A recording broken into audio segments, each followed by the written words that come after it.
23 जानेवारीला श्रीराम जन्मभूमी अयोध्येमध्ये प्राणप्रतिष्ठा सोहळा पार पडणार आहे आणि त्याआधी आपण जर अयोध्या बघितली तर आधीची अयोध्या आणि आताच्या अयोध्येमध्ये मोठा फरक पाहायला मिळतोय। कारण अयोध्या नगरी पूर्णपणे सजलेली आहे, विविध उपक्रम इथे हाती घेतले जात आहेत आणि यामध्येच ज्या प्रकारे मुंबई, पुणे किंवा दिल्ली सारख्या स्मार्ट सिटीजमध्ये ज्या प्रकारे मल्टी लेवल पार्किंग असते, अगदी तशाच प्रकारची मल्टी लेवल पार्किंग अयोध्या शहरात सुद्धा निर्माण करण्यात आलेली आहे। आणि या ठिकाणी आपण जर बघितलं तर 4 मजली ही मल्टी लेवल पार्किंग आहे आणि यामध्ये 38 ठिकाणी अयोध्या नगर निगम यांच्याकडून हे अशा प्रकारच्या पार्किंग्स तयार केल्या जातात, जेणेकरून जेव्हा राम भक्त 22 जानेवारी नंतर मोठ्या संख्येने अयोध्या नगरीत येतील तेव्हा पार्किंगची व्यवस्था इथे असावी, शिवाय कुठल्याही प्रकारची गर्दी मुख्य शहरांच्या रस्त्यावर होऊ नये यासाठी अशा प्रकारच्या पार्किंगची व्यवस्था करण्यात आली आहे। आणि विशेष म्हणजे या पार्किंगचं काम महाराष्ट्रातल्या कंपनीला मिळालेलं आहे आणि त्याच कंपनीचे काही सदस्य आपल्यासोबत आहेत। आपल्यासोबत भारत गायकवाड आहेत। मी जसं म्हटलं की महाराष्ट्रातल्या कंपनीला हे काम मिळालंय, कुठून तुम्ही आहात आणि कशा प्रकारे हे काम मिळालंय? स्मार्ट सर्व्हिसेस प्रायव्हेट लिमिटेड ही पुण्यातच उद्योगपती चंद्रकांत मधुकर गायकवाड यांनी 14 वर्षापूर्वी स्थापन केलेली कंपनी।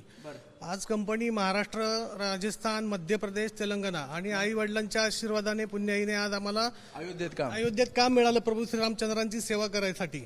आणि आजही याचा मान आपल्या महाराष्ट्रातील एकमेव कंपनी आहे की ती पूर्णपणे सर्व काम करते आपल्या इथे मल्टी लेवल पार्किंग। टेंडर्स निघाले होते? हो, टेंडर्स निघाले होते याचे।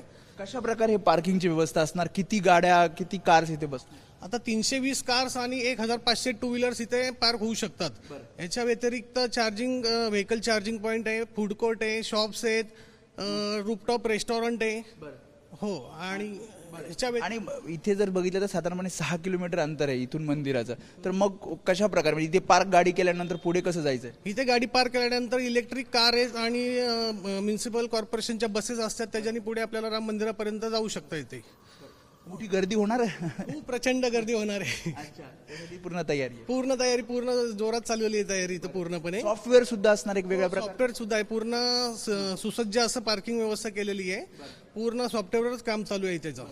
दुसरं म्हणजे फूड कोर्ट, जसं त्यांनी सांगितलं की इथे फूड कोर्ट सुद्धा तयार केलं जात आहे आणि याच फूड कोर्टमध्ये आपल्याला मराठमोळ्या पद्धतीचं जेवण हे पाहायला मिळणार आहे। म्हणजे थोडक्यात काय तर मराठमोळ्या खाद्य संस्कृती ही अयोध्येत सुद्धा आपल्याला चाखायला मिळणार आहे, पाहायला मिळणार आहे। आणि इथे आपण बघतो जिथे खड्डे खोदले जात आहेत तिथे हे फूड कोर्ट होणार आहे। आपल्यासोबत आणखी एक सदस्य कंपनीचे आहेत। सर, मी जसं म्हटलं की आता महाराष्ट्रीयन चव अयोध्येत चाखता येणार, तर कशा प्रकारे प्लॅन केलाय तुम्ही?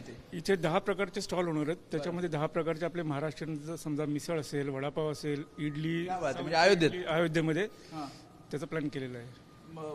आपण फ्रँचायझी हे करून देणार, ते फक्त मराठी असतील, साऊथ असतील, पंजाबी असे वेगवेगळ्या, म्हणजे अयोध्येमध्ये सगळ्या असं आहे की मराठी चव असलीच पाहिजे, मराठी असलीच पाहिजे। आपण मराठी काम पूर्ण होईल म्हणजे आता पार्किंग जर झालंय तर फूड कोर्टचं कधी? साधारण 1 ते 1.5 महिन्यामध्ये काम पूर्ण होईल। 1 ते 1.5 महिना? बिलकुल।